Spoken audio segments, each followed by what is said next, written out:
I want to thank you all for coming, especially the fourth estate. This is a very serious moment in our country's history. We are going through probably the worst times of constitutional delinquency we have ever witnessed from a head of state.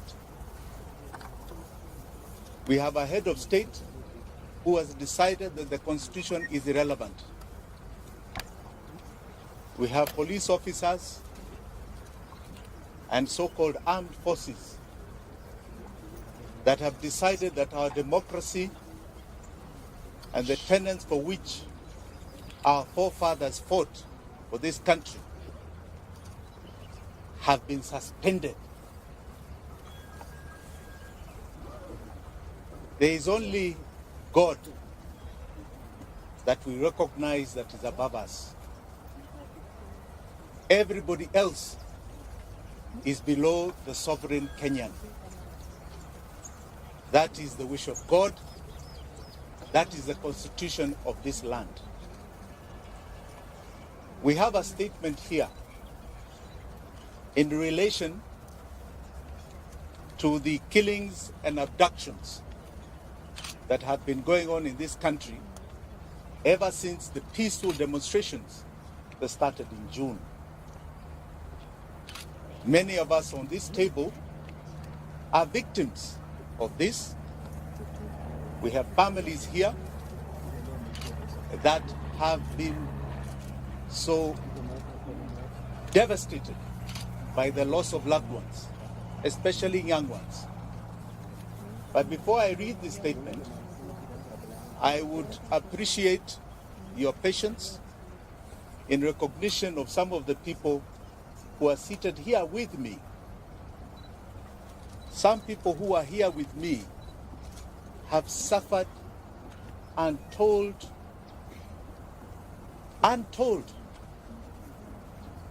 inhuman treatment, all in the name of exercising our democracy as enshrined in our constitution. So before I say much, I think Felix, you can ask people to stand up, or we just start from the end there? Sure. Right? Introduce yourselves. Please stand up. Introduce yourself. Hello everyone. My name is Adrian George. I'm a national youth leader. And as of the moment, we are leading university student activism to reinvent and bring back the student activism that we've been having for a long period of time that we have lost. Right now, the major discourse has been on the new funding model and the role that has been in the education sector. And we want students to be active and aware of whatever is going on.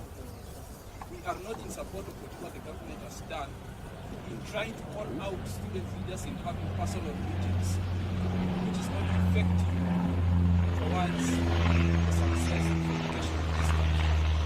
That is why we are getting a team of students to stand up for the students and majorly for all our individuals who are being threatened, including students themselves, by the anarchism that is being displayed by this government.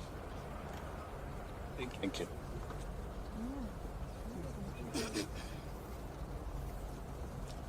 So hello everyone. Hi. Okay, my name is Julius Kimani. I think these names are sort of together as this issue because I believe at stake here is our very lives, our very existence.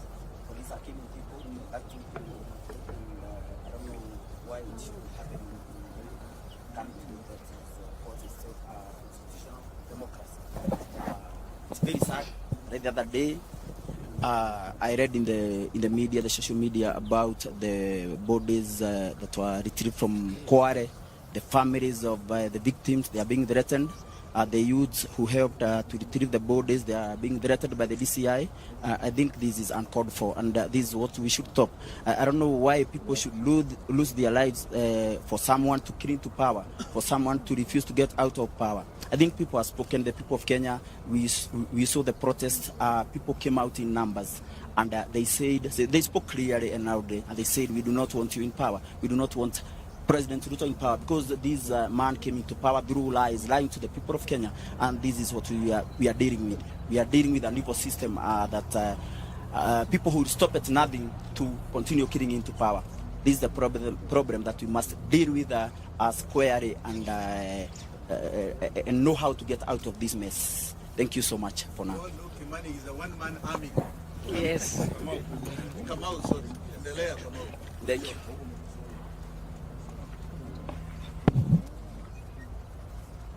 Habari zenu.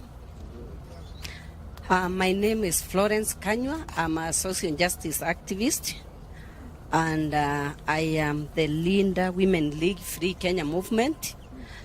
Just to let you know that the 3 persons who were abducted on 19th are members of Free Kenya movement.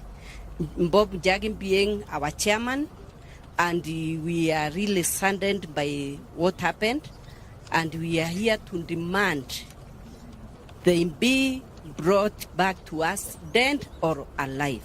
Thank you. Good afternoon. Charles Olesakei. I'm Charles Olesakei from Kajiado County, youth leader from Kajiado.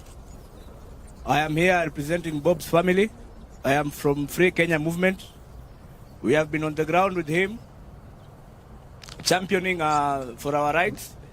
And the reason we are here today is because someone somewhere has decided to criminalize the right and freedom of protesting. So ndio kwa maana leo tumekuja hapa kwa sababu wenzetu waliweza kuchukuliwa. Hatusemi walishikwa, walikuwa abducted. Serikali haijatupatia majibu leo, ikiwa ni siku ya 15 tangu hawa vijana kuchukuliwa na kupotea. Polisi wamedeny kwamba waliwa arrest ama wanawa detain. Lakini tumekuja tujiulize pia, kama polisi wanasema hawakushika hawa watu ama hawayuko na hawa watu, watuambie nani wako nayo. And I want to ask, itakuwaje kuna militia inaoperate kwa hii nchi na rais anasema hajui? Anasema hajui kwamba kuna watu wamepotea. The president the other day said that he is not aware of anybody who is missing. So mimi nataka niwaulize, inaweza kuwa kuna mtu anaongoza hii nchi na hajui? Okay. Sawa, asante.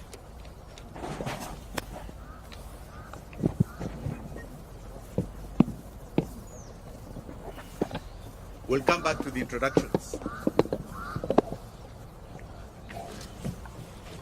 Ladies and gentlemen, as I said, we are at a very sad stage in the country's history. I'm going to read this statement and know that it has been compiled by all of us because we want to send a message directly to William Samoei Ruto. Directly to him. Crooked Ruto is responsible for the illegal abductions and killings.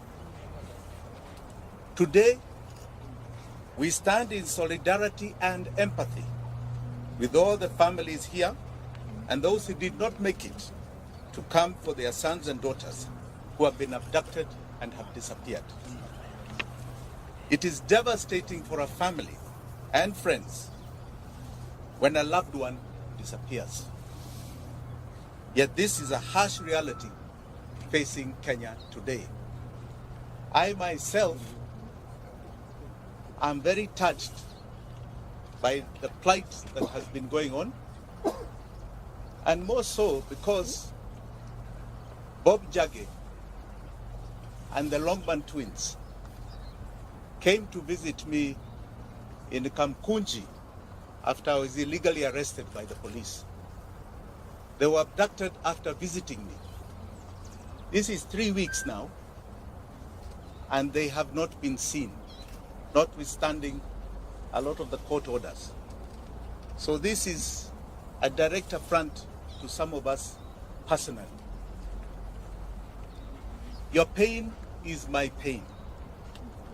We are sounding the alarm. We are on the edge of an abyss and moving speedily in the wrong direction.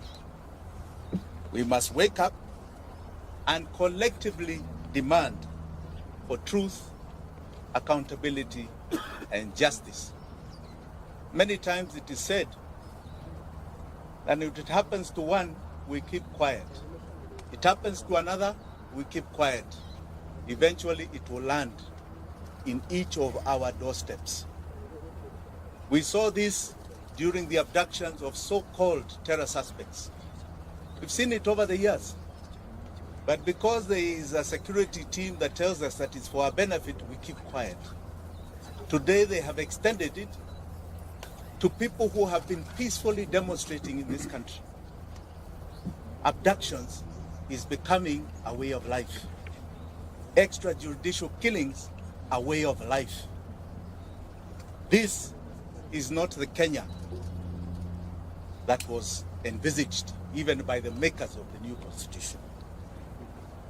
The terrifying illegal abductions, enforced disappearances, and extrajudicial killings in Kenya remain a state strategy to spread terror amongst us.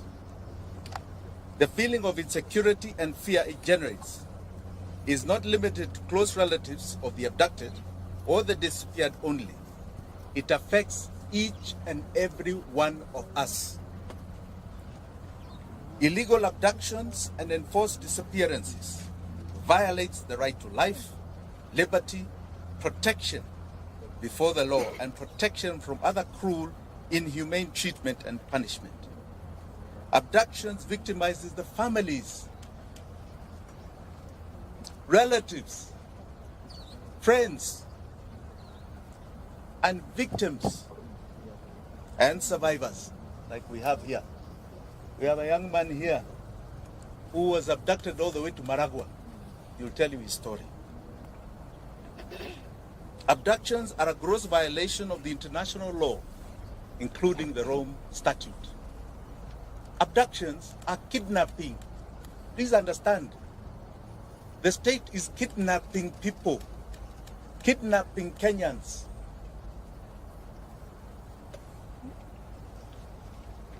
They are a crime against humanity. Family and friends of people who have been abducted and disappeared experience slow mental anguish, not knowing whether their son or daughter, mother or father are still alive, not knowing whether he or she is being held or how they are being treated. Searching for the truth put whole families in great danger. There are some families we wanted to visit. I myself directly, with my deputy Willis Otieno, and I can tell you those families are afraid. They want to meet us in private because they are afraid that the attention we may cause will victimize them.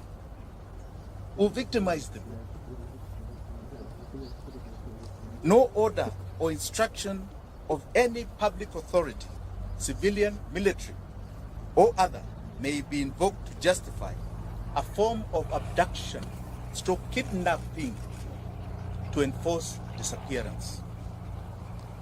Any person receiving such an order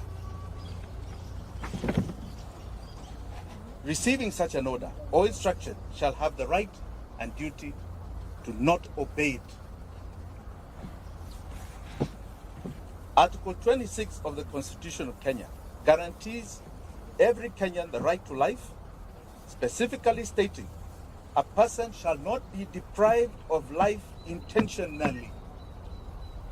Article 28 and 29 of the Constitution provides the human dignity, freedom, and security of the persons, which includes and not be subjected to torture or treated or punished in a cruel and inhumane manner. The Inspector General of the National Police Service, under Article 245 of the Constitution, must exercise independent command of the police. We have seen what is going on. You have an IG who stands up and says you can demonstrate. It's in the Constitution. 2 days later, he's chasing everybody from the streets and his officers are shooting. Who is giving him those orders? The IG is constitutionally required to ensure the police operate with the highest standards of professionalism and comply with constitutional standards of human rights and fundamental freedoms while performing their work. In exercise of the command of the police, the IG has the constitutional responsibility to ensure that the officers commit to protect the right of life of all Kenyans by adhering to the Constitution. President William Ruto took oath and swore that he will truly and diligently serve the people of the Republic and the Republic of Kenya. He will diligently discharge his duties and perform functions in the office of the President while doing justice to all in accordance with the Constitution and the laws of Kenya without fear, favor, affection, or ill will.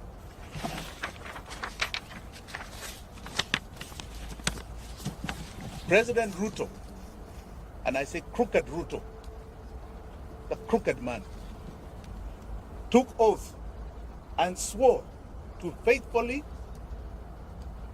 bear true allegiance to the Republic of Kenya and will obey, observe, protect, and defend the Constitution of this country.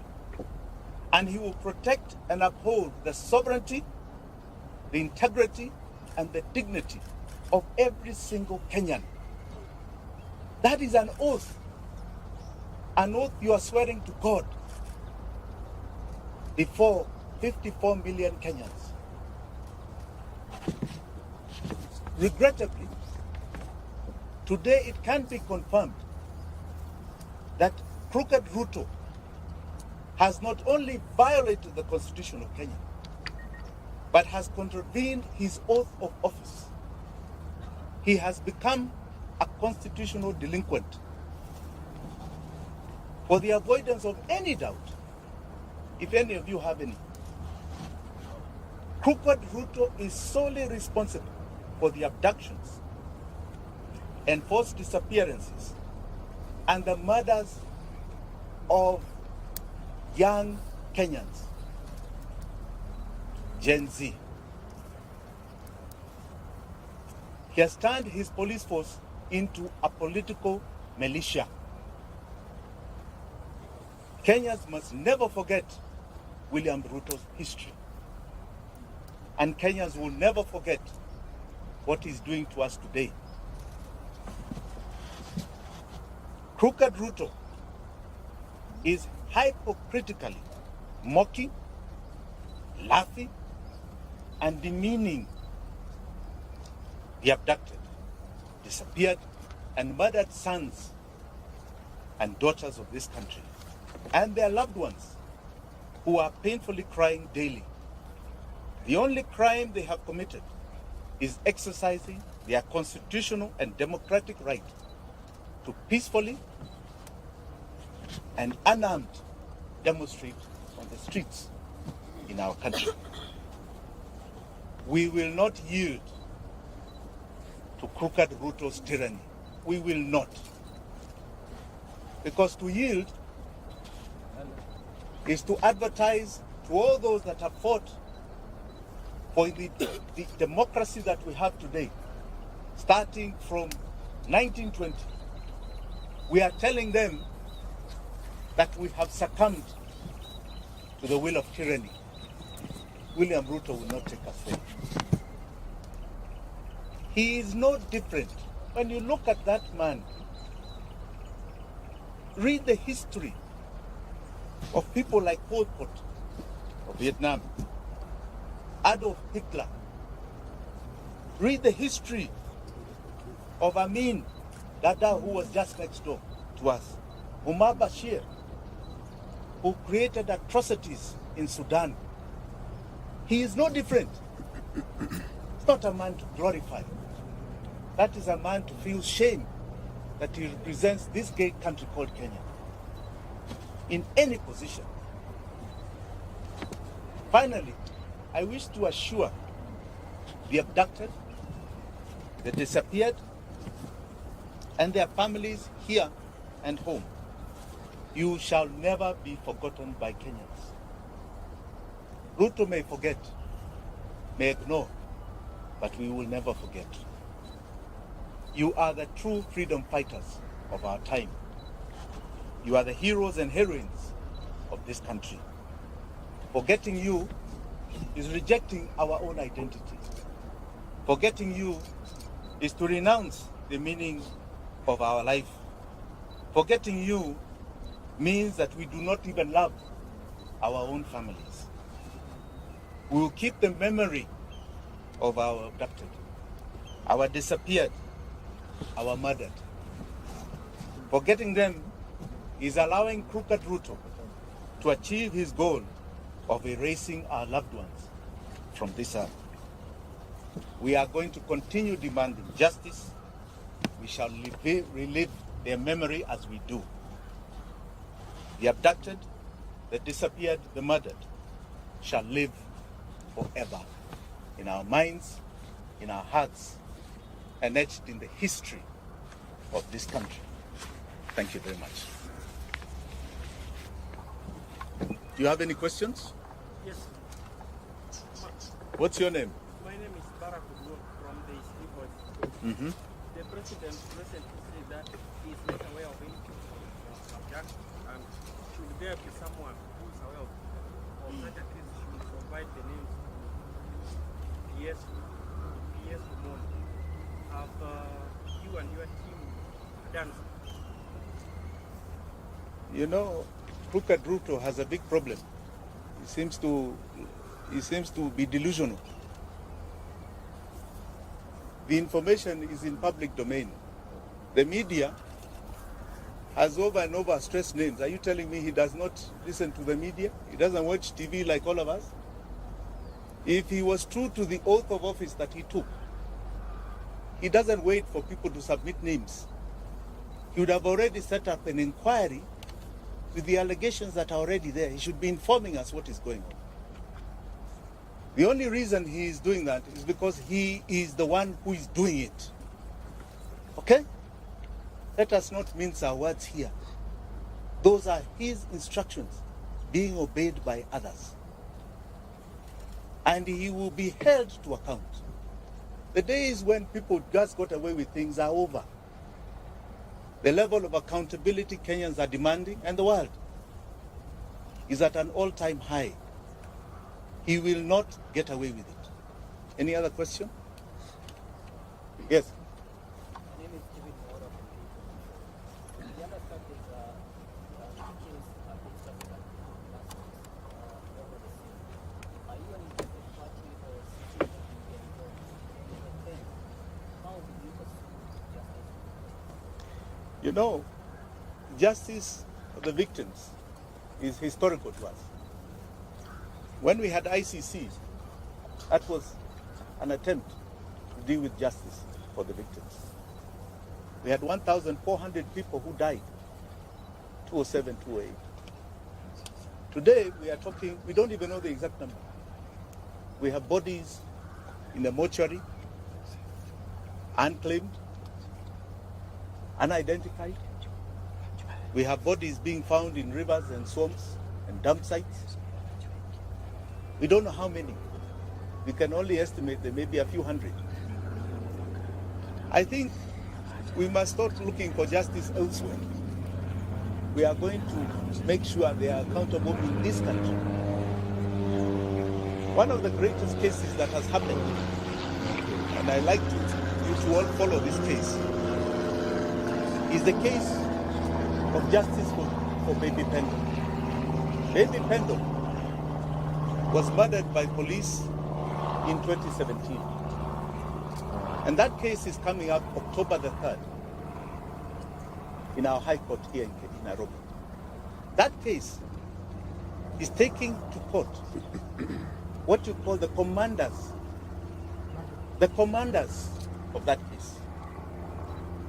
The OCS, the OCPD, regional commander, people who actually committed the murder, and holding them personally liable, criminally liable for the death of baby Pendo. One case at a time is going to achieve things you have never imagined. We've been very supportive of that case. It has taken 5 years. We are now almost at a critical point. So I want to warn all these commanders who are taking instructions. Watch the baby Pendo case. It is coming to you, each and every one of you. Whether you're the IG, whether you're the DCI, whether you're NIS, whether you're an OCPD, it is coming to each and every one of you. And you will face justice for the victims. Yes? My name is Daniel Scarrett. Do you think the courts are doing justice to those people that have had the cases, their cases taken to court? So far, I have no major complaints with the court system. I don't. I think they're doing a very good job. Today we got an order. I think the IG is supposed to appear this afternoon. Yes. Well, I think we're quite happy with what is going on in our courts. Yes. My name is Sophia from KK. Yes, Sophia. To clarify, have you? I know you have. I just want to hear from you. Have you actually reported, the missing people, and what has been the reaction from the DCI and the guys that you reported the cases? They have been reported to every single police station that is responsible. In other words, where we assume, let us say we are assuming, were the areas of abduction or the areas where the families come from. They have been reported. Have you ever sought a comment from the IG? Have you? You're asking us, have you? Why are you not seeking comments from those people? They are the abductors. They are being accused every day. I'm here accusing them.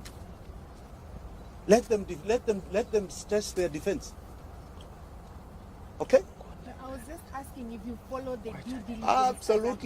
Absolutely. But the onus is not on us. The onus is not on us. It has been done. But don't be like them who want to say, oh, nyinyi mufanya report, mufanya. It's not about us.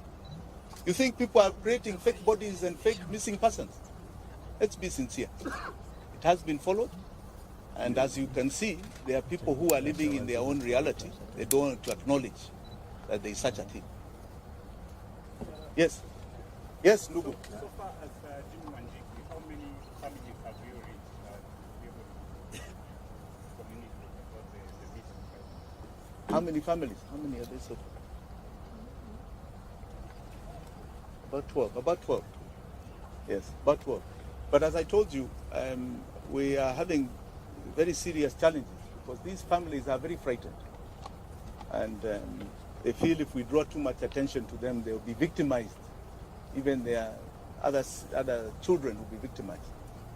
But so I would like to keep it a bit quiet. Yeah? Anything else? Yes. Yes, good afternoon. Two questions. One, I understand that you have a case active in court. But the last time when you had a press and you informed the public that your team is doing assessment and very soon you will let the person know how much the damage was by the police officer who raided the home. Two, you mentioned that everything is in court. And that's why you're confident enough that there were some items that were planted in your favor.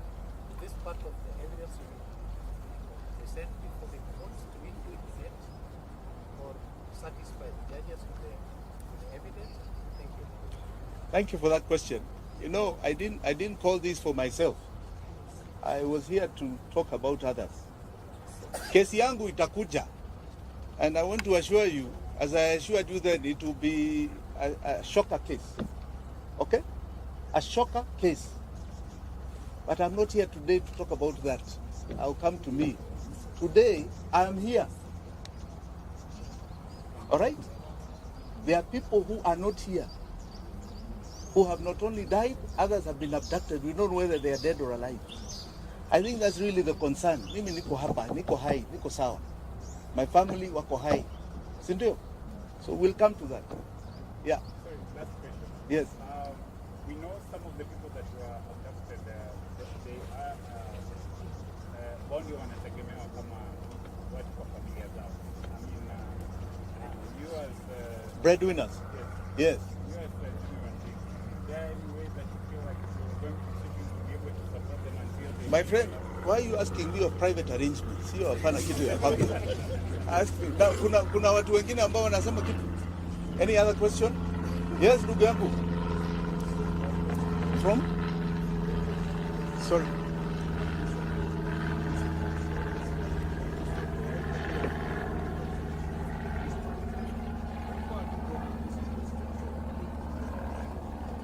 You know, I don't think it's about resignation alone. These are people who should be criminals before a court.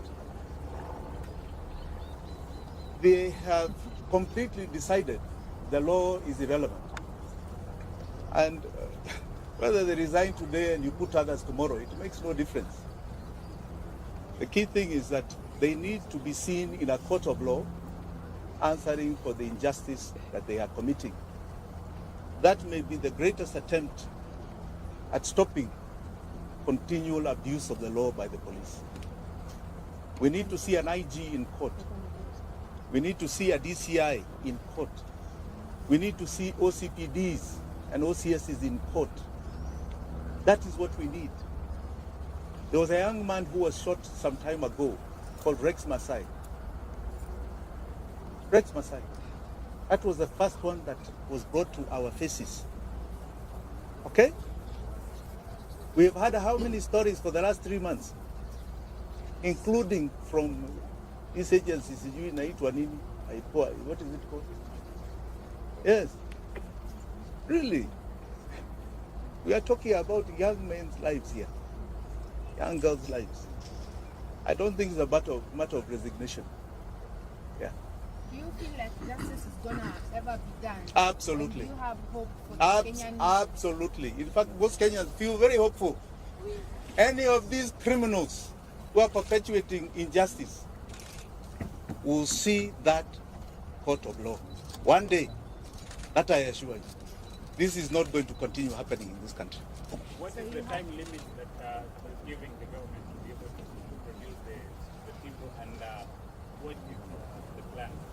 Well, let us see how they answer today, because today's, this afternoon's case is critical.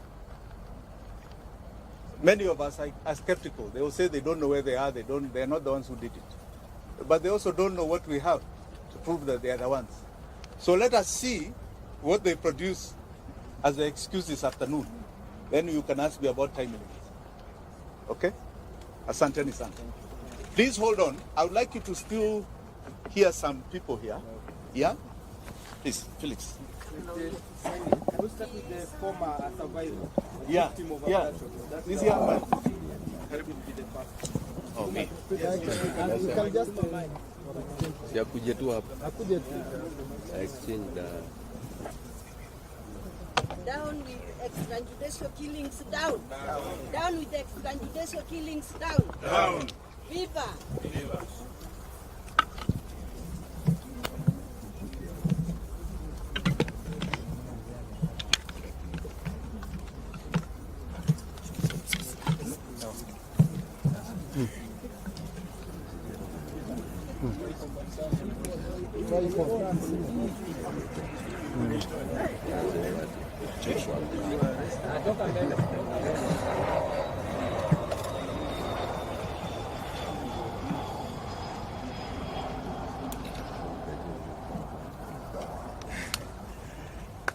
Good afternoon. My name is Joshua Okayo.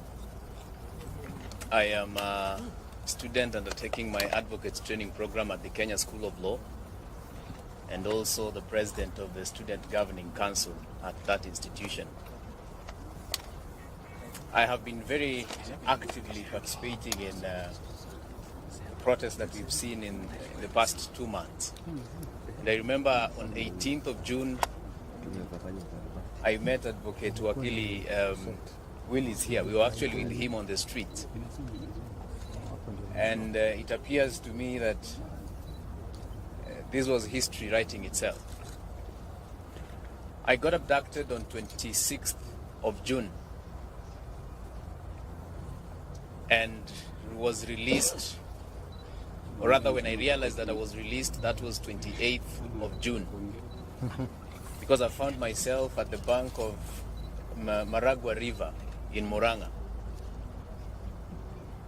So today I'm here in solidarity with the families, friends, relatives, and everyone else who are related to our brothers and sisters who have since gone missing but have not been found.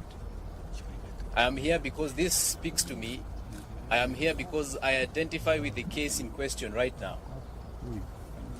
Were it not for efforts like this, were it not for such pressure, probably I would have been found dead. Sometimes I sit down and reflect, and I see the mere reason why I should also fight for other people, the way my friends and the whole nation fought for me, and they ensured that they remembered my name so that they released me. So at this juncture, remember their names, remember Jagi's name, remember everyone's name. And I would encourage Kenyans to all push for the release of these people. And to William Ruto, the young people are on your case. We are on your case. You have seen people going around the country exposing fraud, exposing theft and corruption. That is just a process to ultimately get you out of office. It might take time, it might be slow, but I can promise you, ultimately, the voices of the people of Kenya shall reign supreme. I want to say, Paul, to the families, because I know how this affects families. When I was abducted, and it was now 2 days, my family members were in distress. They were moving everywhere, calling all my friends, trying to find out where I was. They could do nothing. The problem is that we have a generation that believes we are very powerless to the extent that a president cannot be called by name. We have to change our view, and we have to avoid this self-aggrandizement that has been, the impression of self-importance that has been sold to us, and we have to call everything as it is. So I'm here because this is very painful, and if I remember that I was once in such a situation, I feel very sad. Thank you.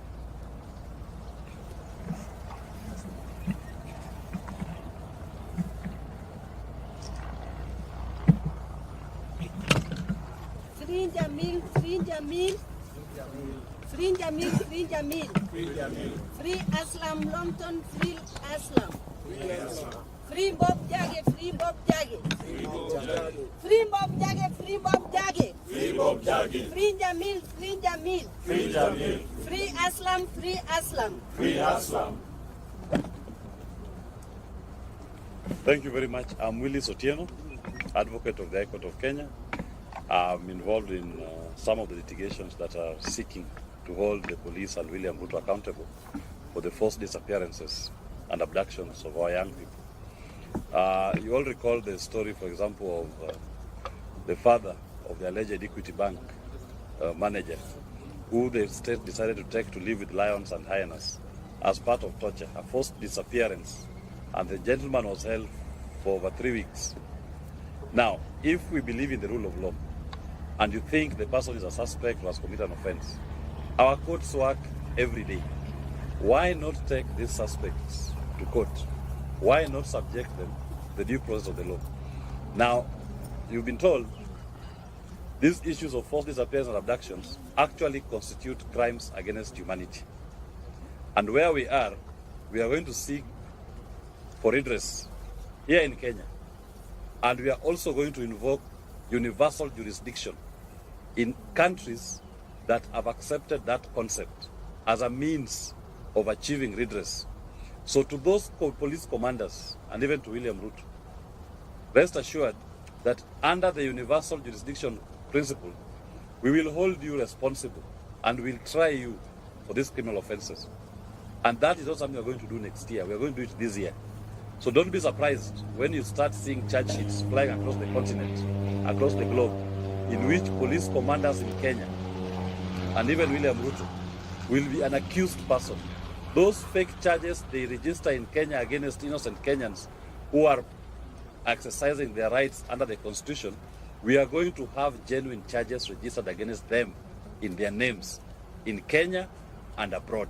They must answer to these crimes against humanity that are being committed against our people. And there's an active team of lawyers who are doing this, and they are not relenting. We've collected enough evidence that has met the threshold for universal jurisdiction to be invoked. Thank you. I think one more word. I have one more word. One more word. William Ruto, I am coming for you. I am coming for you in the political arena. I am coming for you in the legal arena. And I'm coming for you with the Constitution of Kenya. I am coming for you. Know it today and every day that you pretend you are a president of this republic. Thank you very much.